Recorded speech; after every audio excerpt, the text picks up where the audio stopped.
Disclaimer. दोस्तों, ये कहानी केवल एक काल्पनिक रचना है। ये केवल लेखक के द्वारा रची गई यह एक कहानी है। इसका वास्तविक जीवन से कोई भी संबंध नहीं है। कृपया आप कहानियों को केवल मनोरंजन की दृष्टि से ही सुने, और साथ ही अगर आप इस चैनल नॉवल स्टोरी 2.6 पर पहली बार आए हैं तो चैनल को सब्सक्राइब और वीडियो को भर भर लाइक करना ना भूलें। धन्यवाद। एपिसोड 31। अर्थ के चेहरे के एक्सप्रेशन देखकर आदित्य ने मुंह बनाते हुए कहा, ऐसे घूर क्यों रही हो? उसके लिए तो गिफ्ट लाना बनता है ना। वह मेरी प्यारी सी एंजल है।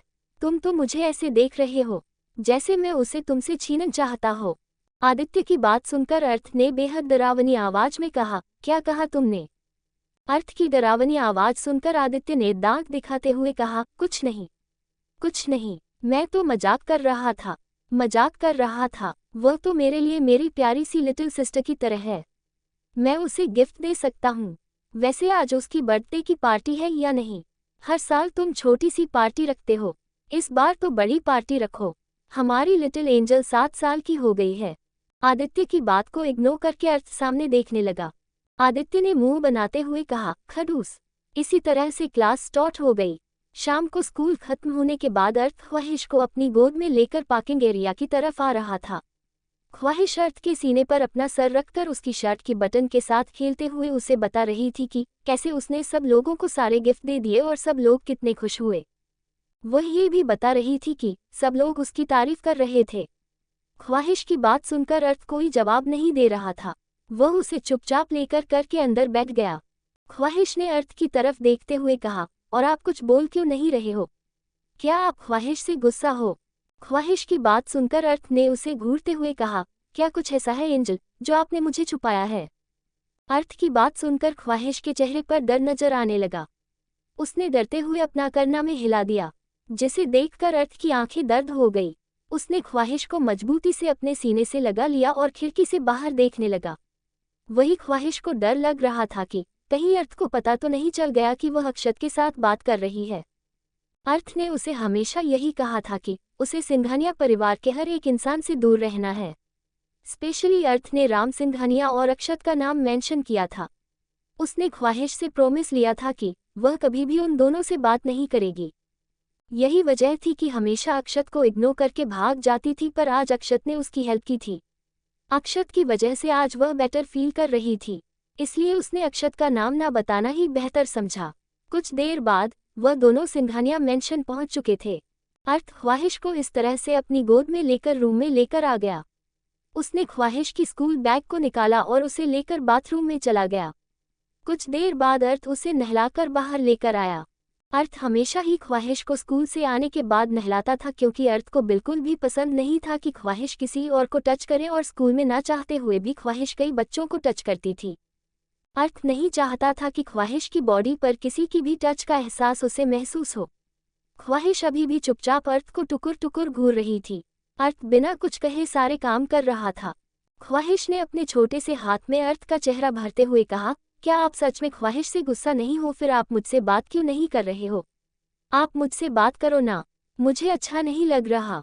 ख्वाहिश की बात सुनकर अर्थ ने उसकी आंखों में आंखें डालकर देखते हुए कहा, क्या आपको फर्क पड़ता है कि मैं आपसे बात करूं या ना करूं?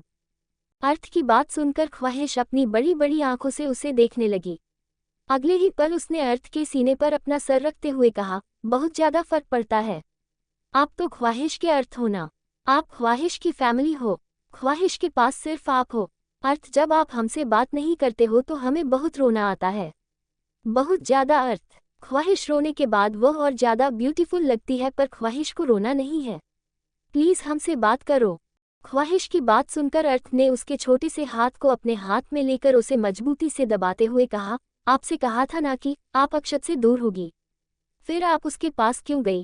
कहते हुए अर्थ की पकड़ उसके नाजुक से हाथ पैर मजबूत हो गई। अर्थ की बात सुनकर ख्वाहिश के चेहरे पर डर नजर आने लगा। उसने डरते हुए कहा, हम नहीं गए थे उनके पास, हम गलती से उनसे टकरा गए थे। उन्होंने हमारी हेल्प की, वह सच में अच्छे हैं। ख्वाहिश की बात है सुनकर अर्थ ने गुस्से से उसे घूरते हुए कहा, मैंने तुमसे कहा है ना, जब भी तुम्हें कोई प्रॉब्लम हो तो मेरे पास आओ। तुम्हारी प्रॉब्लम को मैं सॉल्व करूंगा तो तुम्हें उसके पास जाकर उसकी मदद लेने की क्या जरूरत थी, कहते हुए अर्थ ने ख्वाहिश के हाथ को छोड़ दिया और वहां से बाथरूम की तरफ जाने लगा। ख्वाहिश ने रोते हुए कहा, सॉरी, अगली बार हम कभी उनकी हेल्प नहीं लेंगे। ख्वाहिश की बात को इग्नोर करके अर्थ बाथरूम में चला गया। ख्वाहिश अभी भी छोटे से तौलिए में लिपटी हुई थी और रोते हुए अर्थ को देख रही थी। वह बेड पर लेट गई और अपने पैरों को बेड पर पटकने लगी। जब भी उसे रोना आता था वह ऐसी ही हरकतें करती थी। कुछ देर बाद अर्थ वापस आया। उसने छोटी आंखों से बैग की तरफ देखा जहां पर ख्वाहिश अभी भी लेटकर रो रही थी। उसने ख्वाहिश के पास आते हुए कहा, आपने अपनी ड्रेस क्यों नहीं पहनी? अर्थ को देखकर ख्वाहिश अपना चेहरा फेर कर लेट गई। अर्थ ने उसे गोद में उठाते हुए कहा, गलती आपने की है और नाराज भी आप हो रही हो, कहते हुए अर्थ ख्वाहिश को लेकर क्लोजर रूम में आ गया। उसने एक बेहद खूबसूरत व्हाइट प्रिंसेस फ्रॉक ख्वाहिश को पहना दी, जिसे देखकर ख्वाहिश ने चमकती आंखों से उसकी तरफ देखते हुए कहा, हम कहाँ जा रहे हैं? ख्वाहिश की बात को इग्नोर करके अर्थ ने अच्छे से उसे ड्रेस पहना दी और उसे उसी तरह से गोद में लेकर वापस रूम में आ गया। उसने ख्वाहिश के बालों को खुला किया और उसके बालों को अच्छे से बनाने लगा। ख्वाहिश बस मुस्कुराते हुए अर्थ को देख रही थी। उसका रोना, उसका गुस्सा, सब कुछ बंद हो चुका था। अर्थ ने ख्वाहिश की तरफ देखते हुए कहा, हम आपकी बर्थडे पार्टी के लिए जा रहे हैं, आपके हैंडसम दादू के घर पर। अर्थ की बात सुनकर ख्वाहिश खुशी से उछलने लगी। उसने अर्थ की तरफ देखते हुए कहा, इसका मतलब हमें बहुत सारे गिफ्ट मिलेंगे, कहते हुए उसकी आंखें तारों की तरह चमकने लगी। कुछ ही देर में वह दोनों मेंशन के बाहर आ चुके थे। ख्वाहिश ने अर्थ की तरफ देखते हुए कहा, अर्थ, क्या हम धैर्य, धानी दीदी और अनु दीदी को हमारे साथ नहीं लेकर जा सकते? मुझे उन्हें अपने बर्थडे में बुलाना है। उनके बर्थडे में तो आप मुझे जाने नहीं देते हो, पर प्लीज उन्हें लेकर चलो ना हमारे बर्थडे में। ख्वाहिश की बात सुनकर अर्थ ने कुछ नहीं कहा, जिसे देखकर ख्वाहिश का मुंह लटक गया। कुछ ही देर में वह दोनों कार में बैठकर डीजे के मेंशन के लिए निकल चुके थे। ख्वाहिश पूरी कार में चुपचाप बैठी हुई थी और अर्थ ने भी उसे कुछ नहीं कहा था और लैपटॉप पर अपनी उंगलियां चलाते हुए कुछ काम कर रहा था। मेंशन पहुंचते ही ख्वाहिश का ध्यान आलीशान मेंशन पर गया। इस वक्त रात का वक्त हो रहा था। मेंशन को काफी खूबसूरती से सजाया गया था और बाहर ही कई सारे बैलून से डेकोरेट करके लिखा गया था, हैप्पी बर्थडे मेरी शेरनी, हैप्पी बर्थडे लिटिल प्रिंसेस। सब कुछ देखकर ख्वाहिश खुश हो गई। वह अर्थ से गुस्सा थी, ये भी वह भूल चुकी थी। अर्थ उसे अपनी गोद में लेकर अंदर आ गया। अंदर डीजे के कुछ जानने वाले लोग, आदित्य और कुछ और ऐसे लोग थे जो अर्थ के करीब थे। डीजे के करीबी लोग मौजूद थे। वहां पर वह दोनों अंदर आ ही रहे थे कि तभी ख्वाहिश का ध्यान कुछ दूरी पर खड़े धैर्य, धानी, अनु, श्रुति, आदित्य पर गया। उन सबको देखते ही ख्वाहिश की आंखें चमकने लगी। उसने अर्थ की तरफ देखते हुए कहा, आपने सबको बुलाया, कहते हुए ख्वाहिश ने अर्थ के गाल पर किस कर लिया। अर्थ ने उसे घूरते हुए कहा, सिर्फ इसलिए क्योंकि आज आपका बर्थडे है, वरना आज आपको पनिशमेंट मिलती, कहते हुए अर्थ ख्वाहिश को लेकर अंदर आ गया। अंदर डीजे एक हैंडसम हंट की तरह तैयार होकर बैठे हुए थे। ख्वाहिश को देखकर उन्होंने मुस्कुराते हुए कहा, हमारी नन्ही शहजादी का अपने राजमहल में स्वागत है। डीजे की बात सुनकर ख्वाहिश खिलखिलाकर हंसने लगी। उसने डीजे की गोद में जाने के लिए अपने दोनों हाथों को आगे किया। अर्थ ने भी उसे डीजे की गोद में दे दिया। ख्वाहिश ने डीजे के गाल पर किस करते हुए कहा, हैंडसम दादू हो, आप तो और भी ज्यादा हैंडसम लग रहे हो। क्या आप हमारे लिए दादी ढूंढना चाहते हो? ख्वाहिश की बात सुनकर डीजे ने उसके दोनों गालों पर किस करते हुए कहा, मैं तो अपनी नन्ही शहजादी से शादी करना चाहता हूं, पर तब तक आप बड़ी हो जाओगी और मैं बूढ़ा हो जाऊंगा, फिर आप अपने बुढ़े दादू के साथ शादी थोड़ी करोगी, कहते हुए डीजे का चेहरा लटक गया। डीजे की बात सुनकर अर्थ डीजे को घूरने लगा। वही ख्वाहिश अपने गाल पर उंगली रखकर कुछ सोचने लगी। उसने मासूमियत से कहा, हम तो बड़े होने के बाद अर्थ से शादी करेंगे। ख्वाहिश की बात सुनकर डीजे के चेहरे पर मुस्कुराहट आ गई। उन्होंने अर्थ की तरफ देखा जिसके चेहरे पर कोई एक्सप्रेशन नहीं थे। उन्होंने ख्वाहिश के गाल को खींचते हुए कहा, बाकी बातें बाद में, पहले हम आपकी बर्थडे पार्टी सेलिब्रेट करेंगे। चलो अंदर, कहते हुए डीजे ख्वाहिश को लेकर अंदर आ गए। अंदर आते ही अंदर का नज़ारा देखकर ख्वाहिश की आंखें हैरानी से बड़ी हो गई। अंदर बहुत ही खूबसूरत तरीके से डेकोरेशन की गई थी। पूरा थीम बाबी की तरह डेकोरेट किया गया था। पिंक और वाइट कलर की डेकोरेशन से प्योर लिविंग रूम को सजाया गया था। वहां पर कई सारे कार्टून्स मौजूद थे जो कि डांस कर रहे थे। उन सबको देखकर बच्चे बहुत एंजॉय कर रहे थे।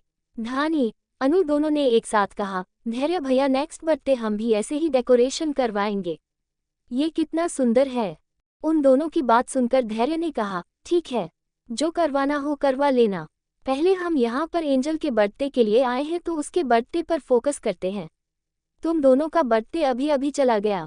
धैर्य की बात सुनकर उन दोनों ने अपना सर हिलाया। आदित्य ने ख्वाहिश के पास आते हुए कहा, हैप्पी बर्थडे लिटिल एंजल। कहते हुए आदित्य ने उसे छूने की कोशिश की तो अर्थ ने उसे घूरते हुए कहा, आदि। अर्थ की आवाज़ सुनकर आदित्य ने क्यूट सा फेस बनाते हुए कहा, ठीक है, नहीं टच कर रहा हूँ।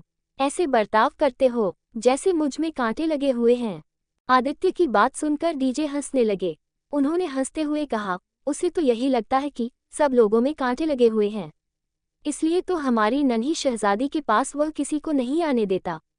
अच्छा ये सब छोड़ो, अब हम सब लोग इन सब का डांस देखेंगे। कहते हुए डीजे ख्वाहिश को लेकर कुर्सी पर आकर बैठ गए। सभी बच्चे और अर्थ सब लोग बैठे हुए थे, कार्टून डांस कर रहे थे और डीजे की गोद में बैठी ख्वाहिश खिलखिलाकर हंस रही थी। उसे अपनी बर्थडे पार्टी बहुत पसंद आ रही थी, जहां पर ज्यादा लोग नहीं थे पर खुशियां बहुत सारी थी। पार्टी ज्यादा लंबी नहीं थी, इसलिए सब कुछ खत्म होने के बाद डीजे ख्वाहिश को लेकर केक के पास आ गए। उन्होंने अर्थ की तरफ देखा, जो खुद ख्वाहिश के पास आ गया था। ख्वाहिश ने अर्थ और डीजे की तरफ देखते हुए कहा, हम साथ में केक कट करेंगे। कहते हुए उसने अपने नन्हे से हाथों के साथ अर्थ और डीजे दोनों के हाथ को पकड़ लिया और साथ में केक कट किया। बाकी सब लोग उसके लिए हैप्पी बर्थडे सॉन्ग गाने लगे। केक कट होते ही डीजे ने केक का टुकड़ा उठाकर ख्वाहिश के मुंह में डालते हुए कहा, हैप्पी बर्थडे मेरी शेरनी। हम चाहते हैं कि जब तक जिंदा है आपके हर एक बर्थडे को ऐसे ही स्पेशल बनाएं। ख्वाहिश के चेहरे पर भी बड़ी सी स्माइल आ गई। उसने केक खाते हुए कहा, टेस्टी। कहते हुए उसने खुद ही एक पीस उठाया और खाने लगी। उसकी हरकत देखकर सब लोग हंसने लगे। अर्थ बस ख्वाहिश के चेहरे की मुस्कुराहट देख रहा था। तभी उसका मोबाइल रिंग करने लगा। अर्थ ने जल्दी से कॉल उठाया और दूसरी तरफ से किसी ने कुछ कहा, जिसे सुनकर अर्थ में चिल्लाते हुए कहा, आई किल यू। कहते हुए अर्थ दौड़ता हुआ ख्वाहिश के पास आया। ख्वाहिश हंसते हुए अर्थ की तरफ देख रही थी। अर्थ के पास आते ही ख्वाहिश की आंखें धीरे धीरे बंद होने लगी। अर्थ में चिल्लाते हुए कहा, एंजल। एपिसोड 32। अर्थ को इस तरह से ख्वाहिश के पास भागते हुए देखकर सभी लोग हैरान हो गए। डीजे ने चिल्लाते हुए कहा, अर्थ। तब तक उनका ध्यान भी ख्वाहिश पर चला गया था, जिसकी आंखें बंद हो रही थी। अर्थ ने ख्वाहिश के नीचे गिरने से पहले ही उसे अपनी बाहों में थाम लिया। डीजे ने चिल्लाते हुए कहा, क्या हुआ प्रिंसेस को। कहते हुए डीजे भी दौड़ते हुए अर्थ के पास आ गए। अर्थ ने किसी पर ध्यान नहीं दिया और ख्वाहिश को झटके से अपनी गोद में उठाकर मेंशन से बाहर भागा। उसे इस तरह से जाते हुए देखकर डीजे ने चिल्लाते हुए कहा, अभी के अभी मेंशन की सारी सीसीटीवी फुटेज चेक करो और किसी को भी कहीं मत जाने देना। कहते हुए डीजे भी अर्थ के पीछे भागे। अर्थ दौड़ते हुए जाकर कार के अंदर बैठ गया था। उसने ड्राइवर की तरफ देखकर चिल्लाते हुए कहा, कार अस्पताल लेकर चलो। अर्थ की गुस्से भरी आवाज सुनकर ड्राइवर ने कार स्टार्ट कर दी। अर्थ ने मजबूती से ख्वाहिश को अपने सीने से लगाया हुआ था। उसकी आंखें इस वक्त खून की तरह लाल हो गई थी। उसका चेहरा भी बेहद डरावना लग रहा था। उसने ख्वाहिश के चेहरे की तरफ देखा। ख्वाहिश का चेहरा हल्का हल्का नीला पड़ रहा था। ख्वाहिश ने अपनी आधी बंद होती आंखों से अर्थ की तरफ देखते हुए कहा, अर्थ, ख्वाहिश का सर दुख रहा है। हमारा सर। कहते हुए ख्वाहिश की आंखों से आंसू निकलने लगे और इतने बेहद प्यार भरी आवाज में कहा, आपको कुछ नहीं होगा, आपका सर दर्द जल्दी ठीक हो जाएगा, रोना बंद करो। कहते हुए अर्थ ने ख्वाहिश के माथे को चुम लिया। ख्वाहिश ने रोते हुए कहा, ख्वाहिश को मरना नहीं है। ख्वाहिश ने टीवी में देखा था, ऐसे ही एक आंटी को दर्द हो रहा था, फिर वो मर गई। ख्वाहिश को मरना नहीं है। ख्वाहिश की बात सुनकर अर्थ की पकड़ ख्वाहिश पर मजबूत हो गई। उसकी आंखें बेहद लाल हो गई थी। ऐसा लग रहा था जैसे वह खुद को रोने से रोक रहा हो। उसने गुस्से से कहा, मैं आपको कुछ नहीं होने दूंगा और जिसने भी ये किया है मैं उसे जिंदा नहीं छोड़ूंगा। कहते हुए अर्थ ने ख्वाहिश के चेहरे की तरफ देखा। ख्वाहिश की आंखें धीरे धीरे पूरी तरह से बंद हो चुकी थी और वह अर्थ की बाहों में बेजान सी होकर झूम रही थी। ख्वाहिश को इस कंडीशन में देखकर अर्थ का दिल हजारों टुकड़ों में टूट रहा था। जिसे उसने बचपन से नाजों से पाला था, आज वह इस तरह से उसकी बाहों में पड़ी हुई थी। अर्थ ने चिल्लाते हुए कहा, कार की स्पीड बढ़ाओ। अर्थ के चिल्लाने की आवाज़ सुनकर ड्राइवर ने अपना सर हिलाया और कार की स्पीड तेज कर दी। आधे घंटे के बाद ड्राइवर ने गाड़ी रोकते हुए कहा, हम अस्पताल पहुंच चुके हैं। कार के रुकते ही अर्थ ने दरवाजा खोला और ख्वाहिश को अपनी बाहों में लेकर दौड़ता हुआ अस्पताल के अंदर भागा। उसने रजिस्ट्रेशन एरिया पर कुछ पूछा। वह सीधा ख्वाहिश को लेकर वीवीआईपी फ्लोर पर आ गया। उसे देखते ही अस्पताल स्टाफ अलर्ट हो गया। ये हॉस्पिटल डीजे का था, जो कि 2 साल पहले उन्होंने अर्थ के जन्मदिन पर बनवाया था। हर कोई जानता था कि ये छोटा सा बच्चा इस अस्पताल का मालिक है। अर्थ ने चिल्लाते हुए कहा, डॉक्टर को बुलाओ। उसके चिल्लाने की आवाज़ सुनकर हॉस्पिटल स्टाफ में भगदड़ मच गई। कुछ देर बाद इमरजेंसी वार्ड में ख्वाहिश बेड पर लेटी हुई थी और डॉक्टर उसे एग्जामिन कर रहे थे। अर्थ इस वार्ड के एक कोने में खड़ा था। डॉक्टर के लाख मना करने के बाद भी वह वार्ड से बाहर जाने के लिए तैयार नहीं हुआ था, जिस वजह से ना चाहते हुए भी डॉक्टर को उसकी बात मानकर उसे वहीं रुकने देना पड़ा। डॉक्टर इस वक्त छोटी सी ख्वाहिश को ऑक्सीजन मास्क लगाकर उसके ब्लड सैंपल्स कलेक्ट कर रहे थे और इसके पीले पत्ते हुए चेहरे को देख रहा था। उसकी आंखें अंगारों की तरह लाल थी। उसके हाथों की मुट्ठी भी बंधी हुई थी। डीजे भी अब तक अपने बॉडीगार्ड को लेकर यहाँ पहुँच चुके थे। उन्होंने पूरे अस्पताल को बॉडीगार्ड से प्रोटेक्ट कर लिया था। इस वक्त अस्पताल की सिक्योरिटी इतनी टाइट हो चुकी थी कि यहाँ पर कोई भी नहीं आ सकता था। किसी भी नए पेशेंट को एडमिट करना अस्पताल ने बंद कर दिया था। जो पुराने पेशेंट थे बस उनका ही ट्रीटमेंट चल रहा था। डीजे ने खुद से कहा, आखिर यह सब हो क्या रहा है, हमें पता लगाना होगा। कहते हुए डीजे ने किसी का नंबर डायल किया। कुछ देर बाद दूसरी तरफ से उसे आदमी ने कॉल उठाते हुए कहा, जी बिग बॉस। डीजे ने गुस्से से कहा, क्या हुआ है, हमें सब कुछ साफ साफ बताए। हमारी प्रिंसेस को क्या हुआ है, आपने ही कॉल किया था ना। डीजे को दूसरी तरफ से अर्थ के स्पेशल आदमी ने कहा, बिग बॉस प्रिंस के जूते में स्लो पॉइजन था, जो पैरों के जरिए धीरे धीरे बॉडी में फैला है। उस आदमी की बात सुनकर डीजे हैरान हो गए। उन्हें लगा था कि केक में पॉइजन होगा, इसलिए उन्होंने घर की सारी सीसीटीवी फुटेज चेक करने के लिए कही थी, क्योंकि केक उन्होंने बाहर से ऑर्डर नहीं किया था बल्कि घर पर ही सर्वेंट ने बनाया था। उन्होंने गुस्से से कहा, क्या पता चला कि इसके पीछे किसका हाथ है। डीजे की बात सुनकर दूसरी तरफ कहा, पता करने की कोशिश कर रहे हैं। बॉस ने हमें 1 घंटे का वक्त दिया है, हमें लगता है कि हम जल्दी से ढूंढ लेंगे। डीजे ने कहा, आधे घंटे का वक्त है आप लोगों के पास, जितनी जल्दी हो सके ढूंढिए गुनहगार को, वरना हम आपके साथ क्या करेंगे ये हम भी नहीं जानते। कहते हुए डीजे ने गुस्से से कॉल कट कर दिया। इस वक्त उनका चेहरा बेहद डरावना हो चुका था। उनके लिए ख्वाहिश और अर्थ दोनों उनकी जिंदगी थे। दोनों में से अगर किसी को भी कुछ होता था तो डीजे को हद से ज्यादा तकलीफ होती थी। उन्होंने दर्द भरी नजरों से वार्ड की तरफ देखते हुए कहा, एक बार अपने पूरे परिवार को खो चुके हैं, अब किसी को भी खोने की हिम्मत नहीं है हमारे अंदर, बस हमारी राजकुमारी को कुछ ना हो। कहते हुए डीजे अपना सर पकड़कर बेंच पर बैठ गए। दूसरी तरफ अंदर डॉक्टर ने सारे सैंपल कलेक्ट कर लिए थे और इस वक्त उनके चेहरे पर काफी ज्यादा परेशानी नजर आ रही थी। अर्थ ने डॉक्टर की तरफ देखकर चिल्लाते हुए कहा, क्या हुआ है उसे। अर्थ को इस तरह से चिल्लाते हुए देखकर डॉक्टर ने परेशानी भरी आवाज में कहा, इन्हें स्लो पॉइजन दिया गया है और अभी ये काफी छोटी है, जिस वजह से स्लो पॉइजन ने इन पर बहुत जल्दी असर दिखा दिया है। उनके पैरों से होता हुआ जहर उनकी बॉडी में फैल रहा है। फिलहाल तो इनकी कंडीशन स्टेबल है, बट हम 24 घंटे से पहले कुछ नहीं कह सकते, हमें जहर का एंटीडोट मंगवाना होगा। अर्थ ने चिल्लाते हुए कहा, तो मेरी शक्ल क्या देख रहे हैं, जो करना है कीजिए, बस मेरी ख्वाहिश को कुछ नहीं होना चाहिए। अगर उसे कुछ भी हुआ तो ना ये हॉस्पिटल रहेगा ना आप लोग रहेंगे। कहते हुए अर्थ ख्वाहिश के पास आ गया। छोटी सी ख्वाहिश के चेहरे पर इस वक्त ऑक्सीजन मास्क लगा हुआ था। थोड़ी देर पहले तक खुशी से चमकने वाला उसका चेहरा इस वक्त मुरझाया हुआ लग रहा था। अर्थ ने ख्वाहिश के चेहरे को देखते हुए कहा, आपके गुनहगार को मैं सजा देकर रहूंगा। कहते हुए अर्थ वार्ड से बाहर चला गया। बाहर आते ही उसका ध्यान डीजे पर गया, जो कि चुपचाप अपना सर झुकाकर बैठे हुए थे। अर्थ डीजे के सामने आकर घुटनों के बल बैठ गया। डीजे को जैसे ही एहसास हुआ कि कोई उनके सामने है, उन्होंने अपना चेहरा ऊपर उठाकर देखा। अर्थ को देखते ही उनकी आंख से एक आंसू की बूंद उनके गाल पर आ गई। अगले ही पल उन्होंने अर्थ को गले से लगाते हुए कहा, उसे कुछ नहीं होगा, उसे कुछ भी नहीं हो सकता, हमारी ख्वाहिश बहुत स्ट्रॉन्ग है, बहुत स्ट्रॉन्ग। डीजे की बात सुनकर अर्थ ने कुछ नहीं कहा। उसने बस डीजे को मजबूती से गले लगाया हुआ था। कुछ देर बाद डीजे ने अर्थ की तरफ देखते हुए कहा, जिस किसी ने हमारी राजकुमारी के साथ यह सब कुछ किया है, उसे हम जिंदा नहीं छोड़ेंगे। अगर इसके पीछे आपकी सिंघानिया फैमिली का हाथ है तो हम उन्हें भी जिंदा नहीं छोड़ेंगे, चाहे कुछ भी क्यों ना हो जाए।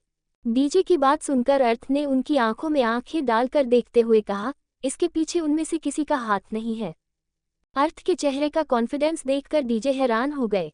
उनका शक सबसे पहले राम सिंघानिया पर गया था, पर वह जानते थे कि अगर यह सब कुछ सच में राम सिंघानिया ने किया होता तो अर्थ उनको इस तरह से प्रोटेक्ट नहीं करता।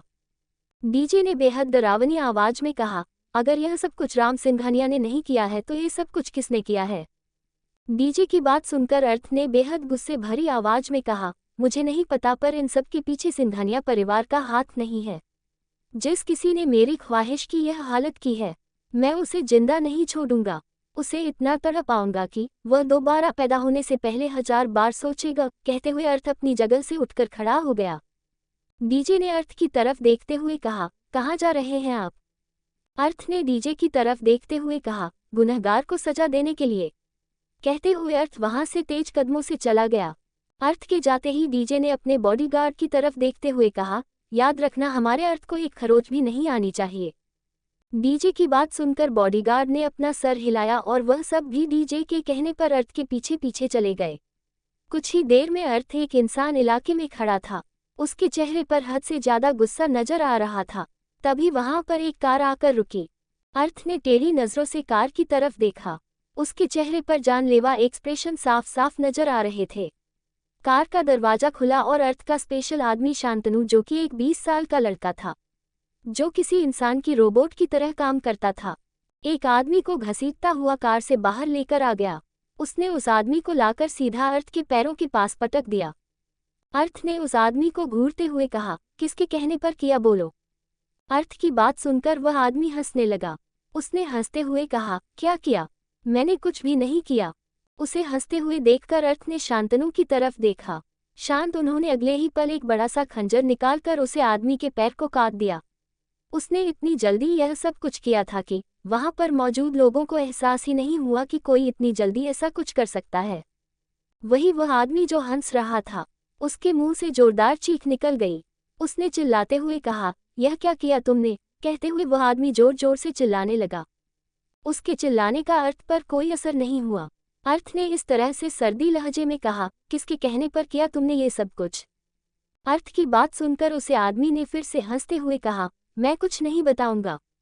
उसकी आंखों से दर्द की वजह से आंसू निकल रहे थे, पर फिर भी वह आदमी कुछ बताने के लिए तैयार नहीं था। इस बार अर्थ ने कुछ नहीं कहा और शांतनु ने उसे आदमी का एक हाथ काट दिया। इस बार शांतनु के चेहरे पर उसके हाथ के काटने से खून की छींटें उड़ चुके थे, पर शांतनु को कोई फर्क नहीं पड़ा। वही वह आदमी दर्द से और जोर जोर से चिल्लाने लगा। उसने चिल्लाते हुए कहा, यह क्या कर रहे हो तुम लोग? क्या तुम लोग इंसान भी हो? अर्थ ने उसे आदमी को घूरते हुए कहा, मैंने पूछा किसके कहने पर तुमने ये सब कुछ किया? कहते हुए इस बार अर्थ ने शांतनु के हाथ से चाकू छीनकर उसे आदमी की गर्दन पर रख दिया। उस आदमी की सांस गहरी हो गई। उसने कांपती हुई आवाज में एक नाम लिया, जिसे सुनकर अर्थ की आंखें हैरानी से बड़ी हो गई। अगले ही पर उसने चिल्लाते हुए कहा, वह क्यों मेरी बेबी की जान लेना चाहता है? अर्थ की बात सुनकर उस आदमी ने कहा, पता नहीं, बस मुझे ऑर्डर मिला था कि उसे बच्ची की जान लेनी है। हम पिछले 4 सालों से उसे ढूंढ रहे थे। कुछ महीने पहले ही वह हमें स्कूल में दिखी थी। बस मुझे इतना पता है, इसके अलावा मैं कुछ नहीं जानता। उस आदमी के इतना कहते ही अर्थ ने गुस्से से उसकी तरफ देखा और अगले ही पल उसे आदमी की गर्दन जमीन पर पड़ी हुई थी। अर्थ के चेहरे पर खून की छींटें नजर आ रही थी, पर अर्थ के चेहरे पर कोई एक्सप्रेस नहीं थे। उसने खून की छींटों को एक हाथ से साफ करते हुए कहा, हर उस इंसान को तड़प कर मरना होगा जो मेरी ख्वाहिश को दर्द देगा। कहते हुए अर्थ वहां से वापस अपनी कार में बैठकर चला गया। शांतनु ने उसे आदमी की कटी हुई गर्दन की तरफ देखा और उसे घूरता हुआ वह भी वहां से चला गया। एपिसोड 33। कुछ देर बाद अर्थ इस कंडीशन में हॉस्पिटल आ चुका था। उसके कपड़ों पर खून की छींटें थी, पर अर्थ को कोई फर्क नहीं पड़ा। अर्थ ने डीजे के पास आकर उन्हें घूरते हुए कहा, कुछ पता चला? डीजे ने अर्थ की तरफ देखते हुए कहा, डॉक्टर ने कहा है कि अभी उसे अंडर ऑब्जर्वेशन रखना होगा। हम में से कोई भी उसे नहीं मिल सकता। इन्फेक्शन का खतरा हो सकता है। डीजे की बात सुनकर अर्थ की आंखें गहरी हो गई। डीजे ने अर्थ की तरफ देखते हुए कहा, क्या आपको पता चला कि इस सब के पीछे कौन है? कौन है जो हमारी नन्ही राजकुमारी की जान लेना चाहता है, क्योंकि डॉक्टर का साफ साफ कहना है कि यह कोई नॉर्मल जहर नहीं है। ये जहर इंडिया में मिलता ही नहीं है। अगर सिंघानिया परिवार नहीं तो ऐसे कौन है जो प्रिंसेस की जान लेना चाहते हैं? डीजे का सवाल सुनकर अर्थ ने डीजे की तरफ देखते हुए एक शख्स का नाम लिया। डीजे ने जैसे ही अर्थ के मुंह से वह नाम सुना, उनकी आंखें हैरानी से बड़ी होगी। उन्होंने हैरानी से कहा, शायद आपने कुछ गलत कहा है। अर्थ ने डीजे को घूरते हुए कहा, यही वह इंसान है जो मेरी बेबी की जान लेना चाहता है। अर्थ की बात सुनकर डीजे को समझ नहीं आ रहा था कि वह क्या करे। उन्होंने गहरी सांस लेते हुए कहा, अगर सच में यही वह इंसान है तो भी हमें कोई फर्क नहीं पड़ता। हम उसे छोड़ेंगे नहीं, पर वह ये सब क्यों कर रहा है? इसके पीछे की वजह हमें पता लगानी होगी, क्योंकि वह आदमी पैसों के लिए कुछ भी कर सकता है। उसे इतने पैसे दिए होंगे कि उसने ये पता होते हुए भी कि ख्वाहिश अंडरवर्ल्ड किंग की जिंदगी है, उस पर हमला किया है, तो इसका मतलब उसे कम पैसे नहीं मिले हैं। आपने कुछ पता किया उसके बारे में? अर्थ ने गुस्से से कहा, कुछ ही देर में वह आदमी हमारे कैद में होगा। उसे इतना तड़पाऊंगा कि वह दोबारा पैदा होने से डरेगा। कहते हुए अर्थ ने वार्ड की तरफ देखा और दरवाजे के पास जाकर अंदर बेहोश बड़ी ख्वाहिश को देखने लगा। ख्वाहिश के चेहरे को देखकर अर्थ ने दीवार पर मुक्का मारते हुए कहा, आपके दर्द की कीमत उसे चुकानी होगी। कहते हुए अर्थ ने अपनी आंखों को बंद कर लिया। शाम का वक्त, सिंघानिया मैंशन। बच्चों को छोड़कर पूरा सिंघानिया परिवार इस वक्त लिविंग रूम में मौजूद था। वहां पर सिर्फ बच्चों में से अक्षत था। ईशा जी ने कहा, ये धैर्य, धानी और अनु कहाँ हैं? दिख नहीं रहे हैं। ईशा जी का सवाल सुनकर आरती जी ने उनकी तरफ देखते हुए कहा, वह सब लोग दिग्विजय जिंदल के मेंशन गए हैं ख्वाहिश की बर्थडे पार्टी के लिए। आरती जी की बात सुनकर पूरा सिंघानिया परिवार हैरानी से उनकी तरफ देखने लगा। ईशा जी ने गुस्से से कहा, उन्हें जाने की इजाजत किसने दी? आरती जी ने ईशा जी को घूरते हुए कहा, हमने दी है उन्हें जाने की इजाजत। किस हक से? पूछना ही मत आप। बड़ी माँ है हम उनकी, और वैसे भी बच्चे जाना चाहते थे, हमने जाने दिया, और खुद अर्थ ने हमें इसके लिए पूछा था। आरती जी की बात सुनकर राम सिंघानिया ने हैरानी से कहा, क्या सच में अर्थ ने कहा था कि वह अपने भाई बहनों को बर्थडे पार्टी में बुलाना चाहता है, जबकि वह तो उस लड़की का करीब हम लोगों को आने भी नहीं देता, जैसे हमारे उसके पास जाने से उसे कुछ हो जाएगा।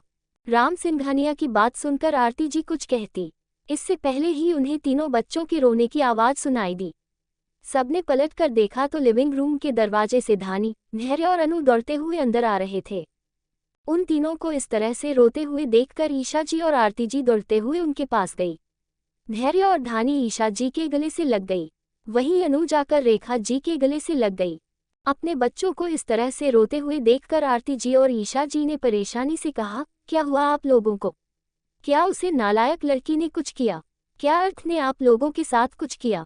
देखा दीदी, मैंने कहा था ना वहां पर मेरे बच्चों को कभी मत भेजना, पर अपने अपने बेटे की बात मानकर मेरे बच्चों को वहां पर भेजा। देखा क्या हालत कर दी है, कितना रो रहे हैं। क्या हुआ आप तीनों को? आरती जी भी कंफ्यूज होकर उन तीनों को देख रही थी। उन्हें समझ नहीं आ रहा था कि जब अर्थ खुद उनसे कहा था कि वह उन तीनों का ध्यान रखेगा, तो वह तीनों इस तरह से रो क्यों रहे थे।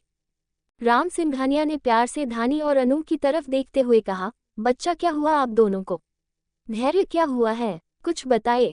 धैर्य ने अपने आंसू साफ करते हुए कहा, वह ख्वाहिश, उसे कुछ हो गया है, वह उठ ही नहीं रही थी। अर्थ भाई उसे लेकर अस्पताल गए हैं और हमें वापस भेज दिया। धैर्य की बात सुनकर सब लोग हैरानी से उसे देखने लगे। वही अक्षत बेचैनी से अपनी जगह से उठकर खड़ा हो गया। उसने धैर्य की तरफ देखते हुए कहा, क्या हुआ ख्वाहिश को, ठीक तो है ना? अक्षत के रिएक्शन को देखकर सिंघानिया परिवार के सभी लोगों से देखने लगे। अक्षत ने जल्दी से खुद को संभालते हुए कहा, मतलब अर्थ तो ठीक है ना, उसे कुछ नहीं हुआ ना? अक्षत की बात सुनकर धैर्य ने रोते हुए कहा, पता नहीं भाई क्या हुआ। केक कट करने के बाद अर्थ भाई दौड़ते हुए एंजल के पास आ गए और उस वक्त एंजल बेहोश होकर उनकी गोद में गिर गई। मैंने बॉडीगार्ड के मुंह से सुना था, वह बोल रहे थे कि किसी ने एंजल को पॉइजन दिया है और एंजल इस वक्त अस्पताल में एडमिट है। उसकी तबीयत बिल्कुल भी ठीक नहीं है। भाई हमारी एंजल को कुछ नहीं होगा ना? कहते हुए धैर्य रो रहा था। उसके साथ धानी और अनु भी रो रहे थे। उन्हें ख्वाहिश के साथ मस्ती करना, उसके साथ रहना बहुत पसंद था। वही बच्चों की बात सुनकर पूरा सिंघानिया परिवार हैरान हो गया। राम सिंघानिया ने खुद से कहा, हमारे अलावा ऐसा कौन हो सकता है जो उस मनहूस लड़की को मारना चाहता हो।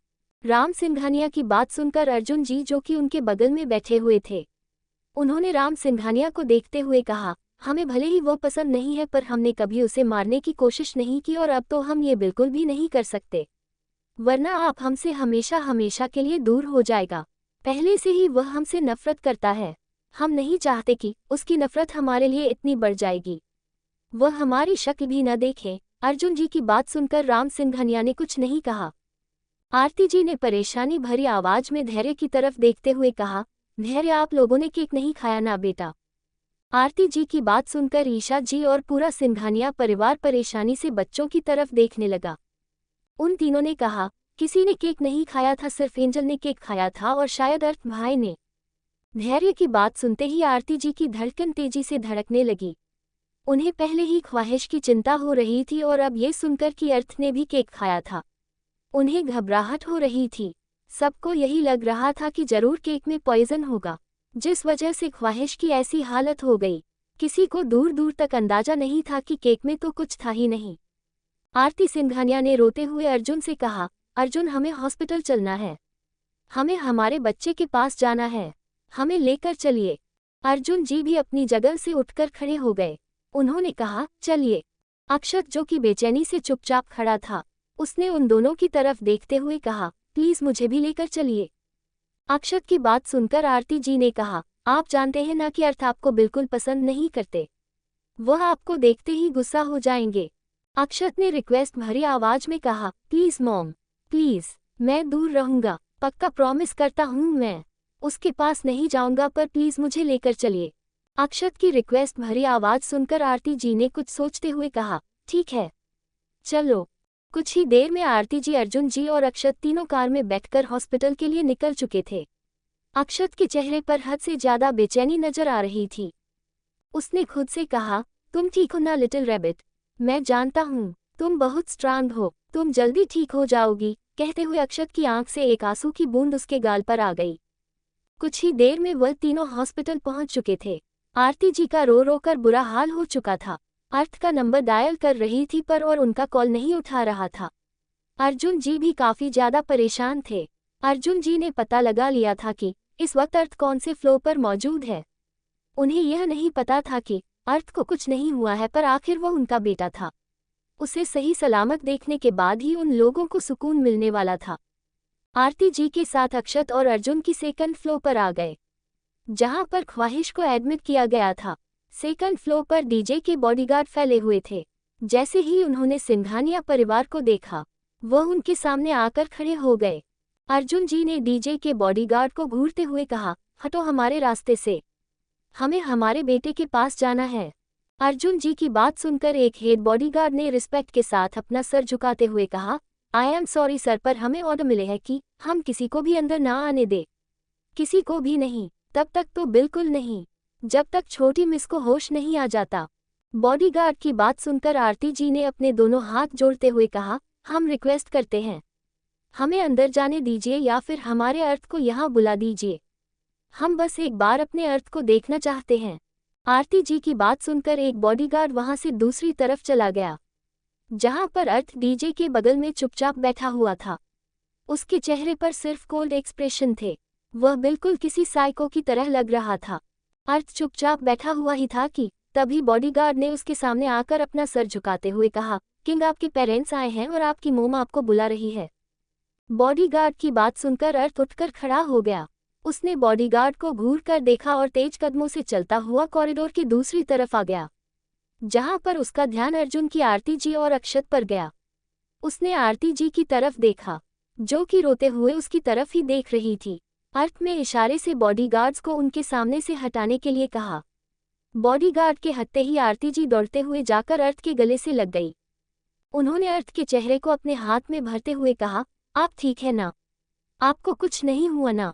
आपने वो केक तो नहीं खाया था ना? कहते हुए उन्होंने अर्थ के पूरे चेहरे को देखा और उसके माथे को चूमने लगी। अर्थ चुपचाप खड़ा होकर उन्हें ही देख रहा था। आरती जी ने आंसू भरी आंखों से अर्थ की तरफ देखते हुए कहा, ख्वाहिश कहाँ है? हमें उन्हें देखना है। आरती जी की बात सुनकर अर्थ ने उनका हाथ पकड़ा और उन्हें अपने साथ ख्वाहिश के वार्ड की तरफ लेकर जाने लगा। अर्जुन जी और अक्षत चुपचाप उनके पीछे चल रहे थे। अर्थ आरती जी को लेकर ख्वाहिश के वार्ड के पास आ गया। ग्लास वॉल से आरती जी ने ख्वाहिश की तरफ देखा। उसकी कंडीशन देखकर उनकी आंखों में आंसू आ गए। उन्होंने धीमी आवाज में कहा, क्या हालत हो गई है? किसने किया ये सब कुछ? वह ठीक तो है ना? आरती जी की बात सुनकर अर्थ ने बेहद डरावनी आवाज में कहा, जिसने भी किया है वह ज्यादा दिनों तक जिंदा नहीं रह पाएगा।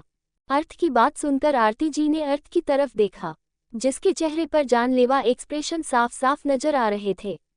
आरती जी अच्छे से समझ चुकी थी कि उनका बेटा कोई नॉर्मल बच्चा नहीं है। उन्होंने अर्थ से कुछ नहीं कहा। अक्षत भी आरती जी के बगल में आकर खड़ा हो गया और ख्वाहिश को देखने लगा। उसकी आंख से एक आशिक बूंद उसके गाल पर आ गई। तभी उसके कानों में अर्थ की सर्द आवाज पड़ी, वह सिर्फ मेरी है, सिर्फ मेरी। अर्थ की बात सुनकर अक्षत ने अर्थ की तरफ देखा, जिसका ध्यान उस पर नहीं बल्कि ख्वाहिश पर टिका हुआ था। अक्षत ने छोटी सी मुस्कुराहट के साथ कहा, वह सिर्फ तुम्हारी है और तुम्हारी ही रहेगी। कहते हुए अक्षत ने अर्थ को पीछे से गले लगा लिया और कुछ ही देर में वहां से चला गया। अर्थ ने पहली बार उसे खुद से दूर धक्का नहीं दिया था। वही अर्जुन जी और आरती जी के लिए ये काफी इमोशनल मोमेंट था। उनके बच्चे बचपन से एक दूसरे से नफरत करते आए थे। हर पेरेंट्स की तरह वह भी चाहते थे कि सब बच्चों की तरह उनके बच्चों के बीच में भी प्यार हो, पर ऐसा कभी नहीं हुआ था। एपिसोड 34। 6 साल बाद एक बड़े से मैंशन के कॉरिडोर से एक लड़की जिसकी उम्र 12-13 साल होगी, वह दबे कदमों से चलती हुई एक रूम की तरफ जा रही थी। उसने खुद से कहा, किसी को पता नहीं चलेगा। कहते हुए वह लड़की चलते हुए रूम के बाहर आकर खड़ी हो गई। उसने खुद से कहा, जल्दी करो, जल्दी। कहते हुए उसने दरवाजा खोला और अंदर आ गई। अंदर भी पूरा अंधेरा था।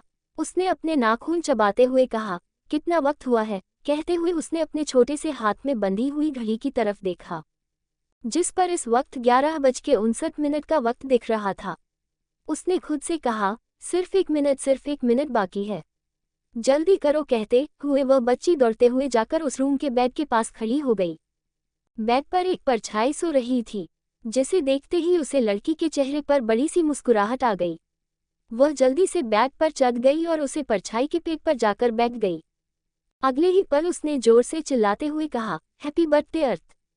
बेड पर सोया हुआ वह शख्स, जो कि अर्थ था, जो अब 21 साल का नौजवान बन चुका था, उसने जैसे ही यह आवाज सुनी, उसने अपनी आंखें खोलकर देखा।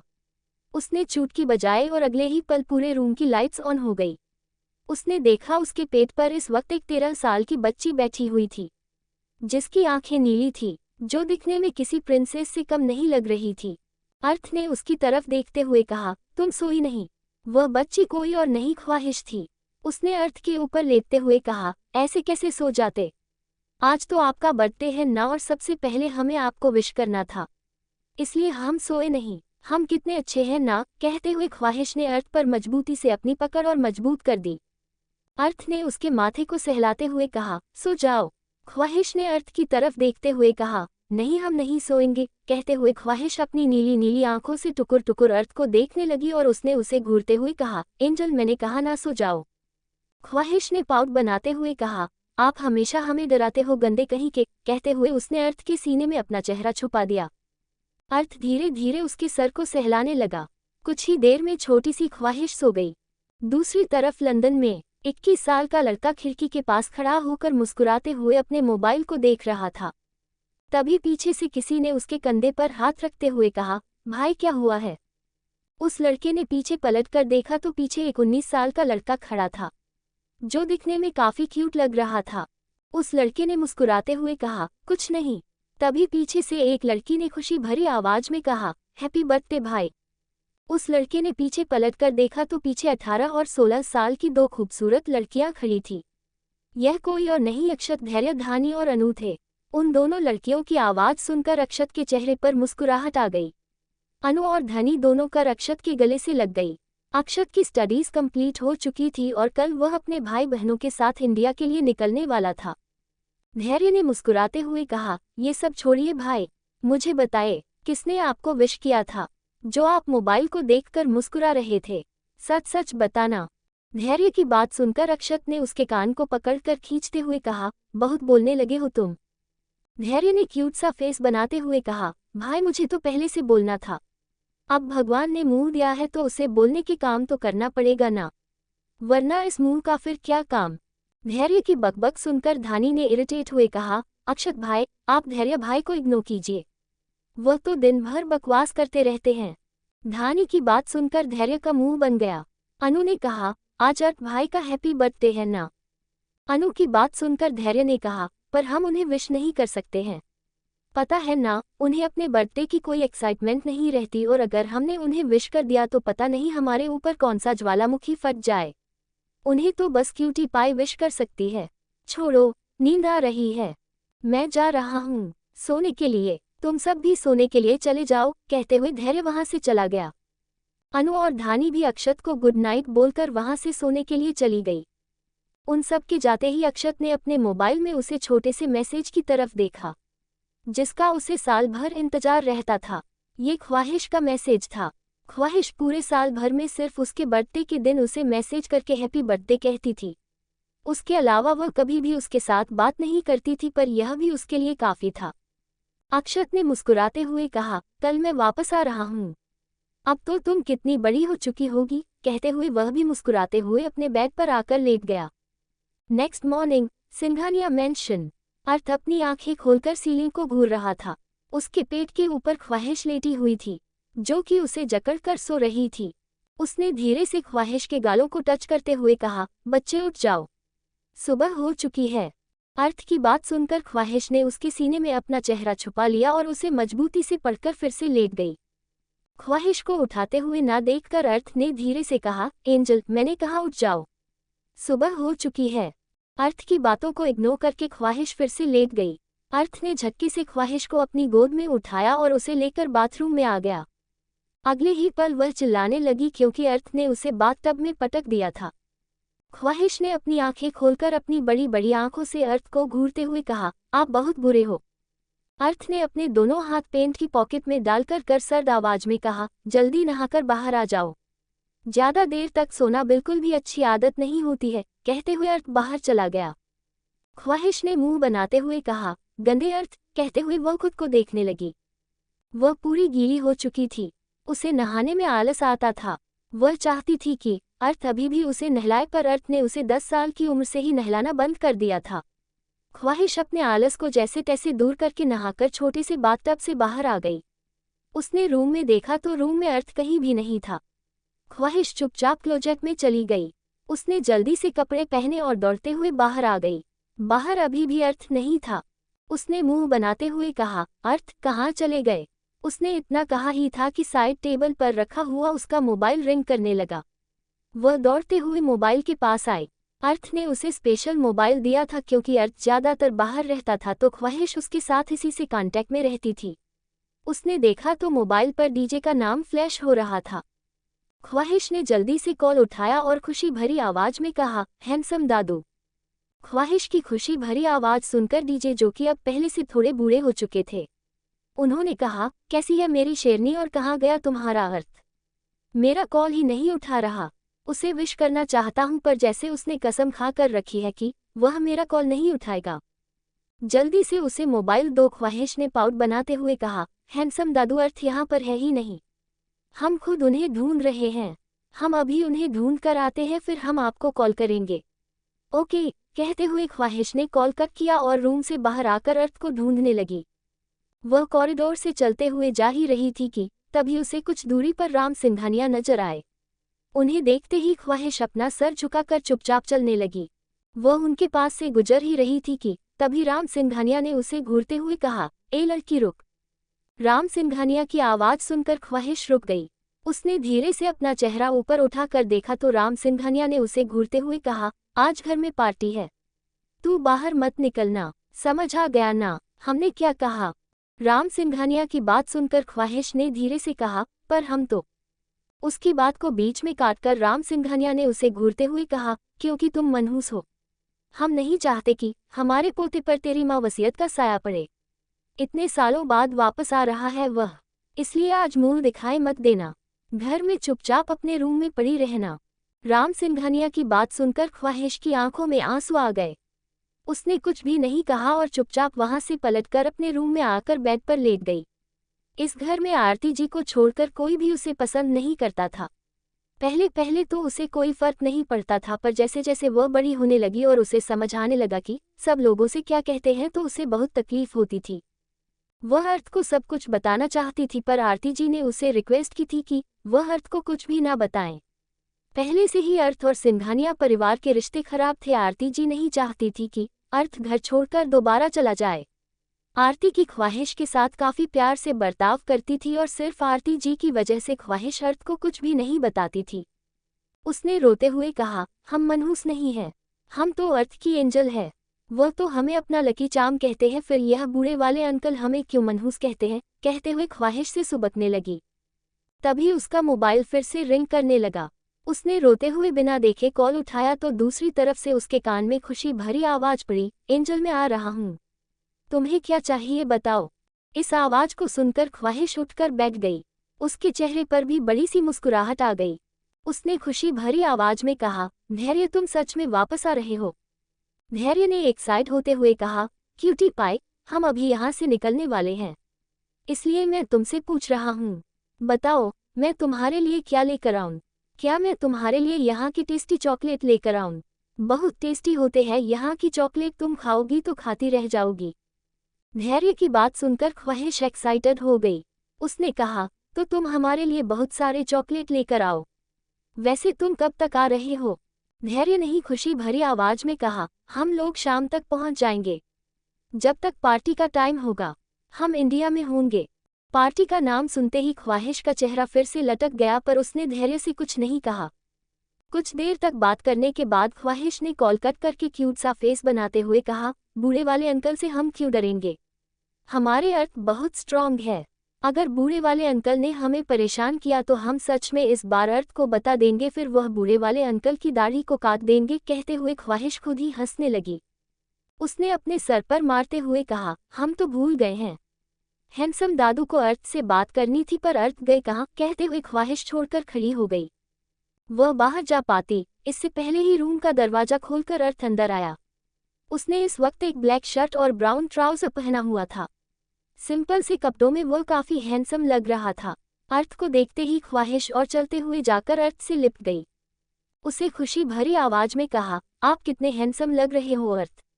Happy birthday once again. Handsome दादू आपसे बात करना चाहते हैं, आप उनका कॉल क्यों नहीं उठा रहे हो? ख्वाहिश की बात को इग्नोर करके अर्थ ने उसे करते हुए कहा, आप अभी तक रेडी क्यों नहीं हुई? क्या आपको स्कूल नहीं जाना है? अर्थ की बात सुनकर ख्वाहिश उसने पाउट बनाते हुए कहा, आज आपका बर्थडे है, हम स्कूल क्यों जाएंगे? आज तो हम पार्टी करेंगे। अर्थ ने ख्वाहिश को घूरते हुए कहा, कोई पार्टी नहीं होगी, इसलिए चुपचाप स्कूल के लिए रेडी हो जाओ। 1 हफ्ते के बाद आपके टेस्ट स्टार्ट होने हैं। अगर इस बार अपने अच्छे परसेंट स्कूल नहीं किया तो इस बार मैं आपको कहीं घूमने के लिए लेकर नहीं जाऊंगा। अर्थ की बात सुनकर ख्वाहिश का चेहरा लटक गया। अर्थ ने उसके लटके हुए चेहरे की तरफ देखते हुए कहा। ख्वाहिश ने अपना सर हिलाया और चुपचाप रूम में रेडी होने के लिए चली गई। अर्थ जाती हुई ख्वाहिश की तरफ देखा और टेबल पर रखे हुए उसके मोबाइल की तरफ देखने लगा। उसके चेहरे पर इस वक्त बेहद सख्त एक्सप्रेशन थे। उसने धीरे से कहा, उसके हर आंसू की कीमत आपको चुकानी होगी मिस्टर सिंघानिया। कहते हुए अर्थ वहां से बाहर चला गया। एपिसोड 35। कुछ देर बाद ख्वाहिश अपनी यूनिफॉर्म पहनकर रेडी हो चुकी थी। उसने अपने बालों में हेयर बैंड लगाकर क्यूट सा पाउडर बनाते हुए कहा, हम अब अर्थ से बात ही नहीं करेंगे, वह हमेशा हमें डांटे रहते हैं। कहते हुए ख्वाहिश ने अपनी नीली नीली आंखों को देखते हुए कहा, हम कितने क्यूट है। कहते हुए ख्वाहिश मुस्कुराने लगी। तभी उसे अर्थ की आवाज सुनाई दी। ख्वाहिश अर्थ की आवाज सुनकर ख्वाहिश ने जल्दी से अपना स्कूल बैग उठाया और दौड़ते हुए अर्थ के रूम में आ गई, जहां पर अर्थ अपने दोनों हाथ पेंट की पॉकेट में डालकर उसी का इंतजार कर रहा था। ख्वाहिश जल्दी से उसके सामने किसी ओबेडिएंट बच्चों के साथ आकर खड़ी हो गई। अर्थ ने उसकी तरफ देखा और उसका हाथ पकड़कर उसे लेकर रूम से बाहर आ गया। अर्थ ख्वाहिश को लेकर कॉरिडोर से जा ही रहा था कि तभी आरती जी जो अपने रूम से अभी अभी बाहर आई थी, उन्होंने ख्वाहिश को स्कूल यूनिफॉर्म में देखकर पूछा, आज आप स्कूल क्यों जा रहे हो? आज तो घर में पार्टी है ना बच्चा। आरती जी की बात सुनकर ख्वाहिश का चेहरा नीचे झुक गया। अर्थ ने उनकी तरफ देखते हुए कहा, इस घर की पार्टी से हमें कोई मतलब नहीं है। अर्थ की बात सुनकर आरती जी ने कहा, अर्थ आज आपके भी जन्मदिन की पार्टी है बेटा। सभी आज वापस आ रहे हैं, आप ऐसी बात क्यों कर रहे हैं? आरती जी की बात सुनकर अर्थ ने टेढ़ी मुस्कुराहट के साथ कहा, मैंने कब से इस परिवार को अपना मानना छोड़ दिया है और मुझे अपना बर्थडे सेलिब्रेट करने में कोई इंटरेस्ट नहीं है। इतना कहकर अर्थ ख्वाहिश को लेकर वहां से चला गया। आरती जी ने खुद से कहा, पता नहीं कब सब कुछ ठीक होगा। कहते हुए वह भी चुपचाप वहां से मंदिर की तरफ चली गई। ख्वाहिश ने अर्थ की तरफ देखा, जो बिना किसी एक्सप्रेशन के सीधे सीधे चल रहा था। ख्वाहिश ने धीरे से कहा, हैंडसम दादू बोल रहे थे कि हम आपका बर्थडे उनके मेंशन में सेलिब्रेट करेंगे। क्या आप वहां पर भी अपना बर्थडे सेलिब्रेट नहीं करोगे? ख्वाहिश का सवाल सुनकर अर्थ ने पलटकर ख्वाहिश की तरफ देखते हुए कहा, यह बातें आप बाद में करना, पहले स्कूल चलो। कहते हुए अर्थ को लेकर बाहर आ गया। उन्हें देखते ही ड्राइवर ने जल्दी से कार का दरवाजा खोल दिया। अर्थ ने ख्वाहिश को अंदर बिठाया और खुद अंदर बैठ गया और इससे पहले ही जाकर ख्वाहिश अर्थ की गोद में बैठ गई। उसने अर्थ के सीने पर अपना कर रखते हुए कहा, हमें नींद आ रही है। अर्थ ने ख्वाहिश के छोटे से चेहरे की तरफ देखते हुए कहा, ठीक है, स्कूल आने तक सो जाओ। कहते हुए अर्थ उसके सर को सहलाने लगा। ख्वाहिश भी उसे गले लगकर लेट गई। कुछ ही देर में उसकी आंख लग चुकी थी। कुछ देर बाद एक जगह पर आकर कार रुकी। अर्थ ख्वाहिश के सर पर हाथ फेरते हुए कहा, ख्वाहिश उठ जाओ। अर्थ की आवाज़ सुनकर ख्वाहिश ने अपनी आंखें खोलकर अर्थ की तरफ देखते हुए कहा, इतनी जल्दी स्कूल आ भी गया? कहकर ख्वाहिश ने कार का दरवाजा खोला और बाहर आ गए। बाहर आते ही उसके चेहरे पर बड़ी सी मुस्कुराहट आ गई। उसने खुशी से उछलते हुए कहा, हम यहाँ पर क्यों आए हैं? कहते हुए उसने अर्थ की तरफ देखा जो मुस्कुराते हुए उसे ही देख रहा था। ख्वाहिश दौड़ते हुए जाकर अर्थ के गले से लग गई। अर्थ इस वक्त ख्वाहिश अनाथ आश्रम के सामने खड़ा था। ख्वाहिश के 10th बर्थडे पर अर्थ ने उसके नाम से अनाथ आश्रम खोला था, जिसमें कई सारे बच्चे थे और हमेशा उन बच्चों के लिए कुछ ना कुछ करता रहता था, जिनके पास अपना कोई नहीं होता था। अर्थ उन्हें एक फैमिली देता था। ख्वाहिश ने उछलते हुए कहा, पर आपने तो हमें स्कूल जाने के लिए कहा था ना, फिर पहले क्यों नहीं बताया? हम कुछ भी नहीं लेकर नहीं आए। ख्वाहिश का चेहरा देखकर अर्थ मुस्कुराने लगा। तभी पीछे से ख्वाहिश को डीजे की आवाज़ सुनाई दी, कैसे हो मेरे शेर? डीजे की आवाज़ सुनकर ख्वाहिश ने खुशी से पीछे पलट कर देखा तो डीजे उसके पीछे ही खड़े थे और उनके साथ उनके कई सारे बॉडीगार्ड थे। उन सभी के हाथ में बड़े बड़े बॉक्स नजर आ रहे थे। ख्वाहिश दौड़ते हुए जाकर डीजे के गले से लग गई। डीजे ने उसके दोनों गालों पर किस करते हुए कहा, आपको ऐसा क्यों लगा कि हम यहाँ पर खाली हाथ आएंगे? इतने सारे प्यारे बच्चे हैं यहाँ पर, हम उनके लिए बहुत सारे गिफ्ट लेकर आए हैं। अब आपको जिसको जो देना है आप दे सकती हो। कहते हुए डीजे ने बॉडीगार्ड के हाथ में पड़े हुए बॉक्स की तरफ इशारा किया। ख्वाहिश इस वक्त बहुत खुश थी। उसे यहाँ आना काफ़ी अच्छा लगता था। वह यहाँ के बच्चों के साथ काफ़ी देर तक खेलती थी। ऊपर से यह अनाथ आश्रम उसी के नाम पर था, जिस वजह से भी उसे यहाँ आना बहुत पसंद था। डीजे ने अर्थ की तरफ देखा और उसके पास जाकर मुस्कुराते हुए कहा, हैप्पी बर्थडे मेरे शेर। कहते हुए डीजे ने अर्थ को मजबूती से गले लगा लिया। उनके चेहरे पर इस वक्त बड़ी सी मुस्कुराहट थी। अर्थ ने भी उन्हें खुद से दूर नहीं किया। डीजे ने मुस्कुराते हुए कहा, आपको जन्मदिन तो सेलिब्रेट नहीं करना है, पर यहाँ पर तो कर सकते हैं ना, हमारे लिए और ख्वाहिश के लिए, प्लीज़। डीजे ने किसी मासूम से बच्चे की तरह चेहरा बनाते हुए कहा। अर्थ ने घूरकर उन्हें देखा तो बदले में डीजे हंसने लगे। तभी अर्थ को ख्वाहिश के खिलखिलाकर हंसने की आवाज़ सुनाई दी। उसने देखा तो ख्वाहिश अपने से छोटे बच्चे जिनकी उम्र 7-8 साल के आसपास थी, उनके साथ मस्ती कर रही थी। ख्वाहिश को खुश देखकर डीजे के साथ अर्थ के होठों पर भी एक सुकून नजर आने लगा। दोनों के लिए ख्वाहिश बहुत इम्पॉर्टेंट थी। ख्वाहिश ने बॉडीगार्ड साथ मिलकर सभी बच्चों को कई सारे गिफ्ट दिए थे। सभी बच्चे इस वक्त काफ़ी ज़्यादा खुश थे और ख्वाहिश के साथ मस्ती कर रहे थे। वही डीजे और अर्थ अनाथ आश्रम का जायजा ले रहे थे। इसी अनाथ आश्रम की तरह डीजे और अर्थ ने कई सारे अनाथ आश्रम, वृद्ध आश्रम खोले हुए थे। सारे के सारे ख्वाहिश के नाम पर ही थे। डीजे ने अर्थ की तरफ देखते हुए कहा, चलिए हमारे साथ। कहते हुए डीजे अर्थ को लेकर सभी बच्चों के बीच में आ गए। बच्चे अर्थ को देखकर थोड़ा डर गए। अर्थ बच्चों के लिए काफ़ी कुछ करता था, पर उसे किसी भी बच्चे से कोई लगाव नहीं था। वह बस यह इसलिए करता था ताकि ख्वाहिश को खुशी मिले। बॉडीगार्ड्स ने बच्चों के बीच में एक बड़ा सा केक लाकर रख दिया। डीजे ने अर्थ की तरफ देखते हुए कहा, लोगों के लिए ना सही, बस हमारे लिए बातें सेलिब्रेट कर लीजिए। अर्थ ने कुछ नहीं कहा और चुपचाप केक कट करने के लिए केक के पास आकर खड़ा हो गया। ख्वाहिश कूदते हुए अर्थ के पास आ गई। उसने खुद ही नाइफ उठाते हुए कहा, हम केक कट करेंगे। ख्वाहिश की बात सुनकर डीजे हंसने लगे। अर्थ ने ख्वाहिश की तरफ देखा और उसके हाथ पर अपना हाथ रखकर केक कट करके ख्वाहिश को खिलाया। ख्वाहिश ने खुशी से उछलते हुए कहा, हमारा फेवरेट फ्लेवर, कहते हुए वह खुद ही केक काटकर खाने लगी। डीजे ने हंसते हुए कहा, हमें भी तो दीजिए प्रिंसेस। ख्वाहिश ने दांत दिखाते हुए कहा, नहीं अब बताए, आप बूढ़े हो चुके हैं, बुढ़ापे में ज्यादा मीठा नहीं खाना चाहिए। ख्वाहिश के मुंह से खुद के लिए बुरा सुनकर डीजे का मुंह हैरानी से खुला रह गया। वहीं सभी बॉडीगार्ड डीजे के रिएक्शन को देखकर अपना मुंह दबाकर हंसने लगे। काफी देर तक वहां पर टाइम स्पेंड करने के बाद अर्थ ने ख्वाहिश की तरफ देखा, जो बच्चों के साथ लुका छुपी खेल रही थी। उसने ख्वाहिश को पीछे से पड़ते हुए कहा, चलो बहुत हो गई मस्ती, अब हम यहाँ से जाना है। यहाँ से जाने की बात सुनकर ख्वाहिश के होठों पर जो मुस्कुराहट थी वह गायब हो गई। सिंघानिया मेंशन में उसे बिल्कुल भी अच्छा नहीं लगता था। जब भी अर्थ उसके पास नहीं होता था, कोई भी उसे कुछ भी सुनाकर चला जाता था। आरती जी के अलावा सिंघानिया परिवार का कोई भी इंसान उसके साथ अच्छे से बात नहीं करता था। वही यहाँ पर उसे ऐसा लगता था जैसे उसके पास एक बड़ा सा परिवार है। यहाँ के सारे सर्वेंट, केयरटेकर, बच्चे उसके साथ काफी मस्ती करते थे। सारे बच्चे उसे दीदी कहते थे।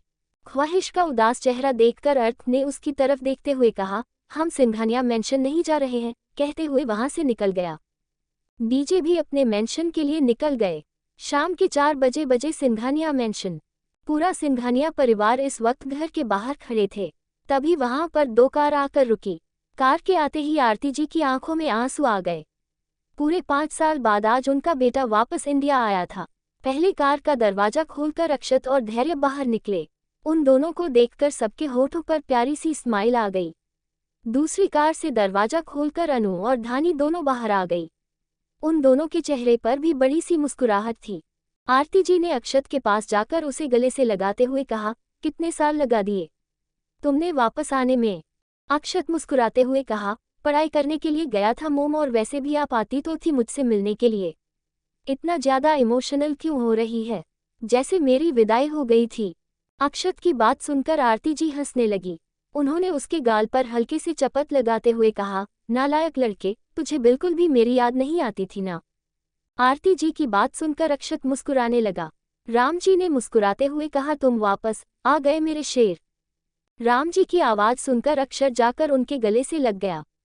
उसने उनके पैरों को छूते हुए कहा, कैसे हैं आप दादाजी? अक्षत के सवाल पर राम जी ने उसकी तरफ देखते हद कहा, पहले बिल्कुल अच्छा नहीं था, पर अब तुझे देखने के बाद बहुत अच्छा हो गया हूँ। कितने सालों बाद जाकर इन बुढ़ी आंखों को सुकून मिला है। मेरा आंखों का तारा इतने सालों तक मुझसे दूर था, तो कैसे मैं सुकून से रह सकता था? राम जी की बात सुनकर अक्षत मुस्कुराने लगा। पूरा परिवार अक्षत से मिला। अक्षत ने आरती जी की तरफ देखते हुए कहा, क्या वह घर पर नहीं है? आरती जी ने बस अपना सर हिला दिया। अक्षत ने गहरी सांस ली और सबके साथ अंदर आ गया। आरती जी ने दरवाजे पर ही उसकी आरती की और उसके साथ ही बाकी तीनों बच्चों की भी अंदर जाकर अक्षत के होठों पर बड़ी सी मुस्कुराहट आ गई। इतने सालों बाद अपने घर आने के बाद उसे एक अजीब सा सुकून महसूस हो रहा था। उसका ध्यान अपने आप ऊपर अर्थ और ख्वाहिश के रूम की तरफ चला गया। ख्वाहिश की नीली आंखों को याद करके उसके होठों पर अपने आप मुस्कुराहट आ गई। उसने धीरे से कहा, अब तो बहुत बड़ी हो चुकी होगी तुम, सोचते हुए वह मुस्कुरा रहा था। तभी अक्षत के कानों तभी राम जी की आवाज सुनाई दी, अक्षत, आज हमने आपके और अर्थ के जन्मदिन पर एक बड़ी पार्टी रखी है। हमें अर्थ के बारे में तो नहीं पता कि वो पार्टी में आएंगे या नहीं, इसलिए सब कुछ आपको ही संभालना होगा। आज आप पूरे 21 साल के हो चुके हैं। अब हम सिंघानिया परिवार के आने वाले मुखिया के तौर पर आपको दुनिया के सामने लेकर आ सकते हैं। राम जी की बात सुनकर अक्षत ने बस अपना सर हिला दिया। बचपन से भले ही वह किंग बनना चाहता, पर जैसे जैसे वह बड़ा हुआ उसे एहसास हुआ कि इन सब में कुछ नहीं रखा है, पर तब तक बहुत देर हो चुकी थी। उसका भाई उसे बहुत दूर हो चुका था। अगर वह अब अपनी पोजीशन छोड़ना भी चाहे तो अर्थ को उसकी पोजीशन में कोई इंटरेस्ट नहीं था, क्योंकि अर्थ खुद दुनिया पर राज करने वाला शहंशाह बन चुका था। अर्थ की रियल आइडेंटिटी के बारे में घर के लगभग सभी लोगों को पता था, हालांकि यह नहीं पता था कि वह असल में काम क्या करता है। बस इतना पता था कि अर्थ इतना पावरफुल है कि वह किसी भी बड़े इंसान को अपने कदमों में लाकर झुका सकता है। आरती जी ने अक्षत और बाकी बच्चों की तरफ देखते हुए कहा, आप सब लोग जाकर फ्रेश हो जाए और थोड़ी देर के लिए आराम कर लीजिए ताकि रात को फंक्शन में आप सब लोग एनर्जेटिक रह सके। धैर्य ने आसपास देखते हुए कहा, बड़ी मॉम एंजल कहाँ है? वह मुझे देख ही नहीं रही। भाई तो बाहर गए होंगे पर वह तो घर पर होगी ना। धैर्य की बात सुनकर ईशा जी ने उसे गुस्से से देखते हुए कहा, तुम्हें आते ही सबसे पहले उस मनहूस की याद आ जाती है। ऐसा क्या काला जादू किया है उसने तुम्हारे ऊपर? ईशा जी के मुंह से ख्वाहिश के लिए मनहूस सुनकर धैर्य ने थोड़े गुस्से से कहा, मोम आपको प्रॉब्लम क्या है? उसे जब देखो तब उसके बारे में बुरा भला कहती रहती हो। छोटी सी बच्ची है वह, उसे तो छोड़ दीजिए। कहते हुए धैर्य गुस्से से अपने रूम में चला गया। वहीं अक्षत को भी ईशा जी के मुंह से ख्वाहिश के लिए मनहूस सुनना बिल्कुल भी पसंद नहीं आया था, पर उसने कुछ भी नहीं कहा और वह भी ऊपर अपने रूम में फ्रेश होने के लिए चला गया। तो दोस्तों, आखिर कहानी में आगे क्या होगा, यह जानने के लिए इस स्टोरी को सुनते रहिए सिर्फ और सिर्फ novel_story_2.6 चैनल पर। और अगर कहानी आप सभी को पसंद आए तो वीडियो को लाइक, कमेंट और शेयर जरूर करें। धन्यवाद।